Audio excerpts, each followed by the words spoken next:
Pope ফ্রান্সিসের শেষকৃত্যের অনুষ্ঠানে বৈঠকে বসেন মার্কিন প্রেসিডেন্ট ডোনাল্ড ট্রাম্প এবং ইউক্রেনের প্রেসিডেন্ট ভলোদিমির জেলেনস্কি। দুই নেতার মধ্যে ফলপ্রসূ বৈঠক হয়েছে বলে জানিয়েছে হোয়াইট হাউস। এই বিষয়টি নিশ্চিত করেছে কিয়েভও।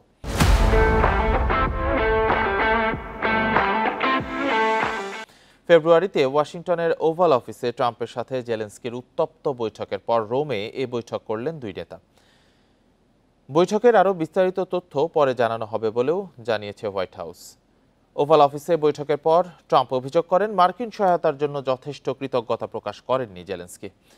এদিকে একই দিনে জেলেনস্কির সঙ্গে বৈঠক করেছেন ফরাসি প্রেসিডেন্ট ইমানুয়েল ম্যাক্রোঁ এবং যুক্তরাজ্যের প্রধানমন্ত্রী কিয়ার স্টারমার।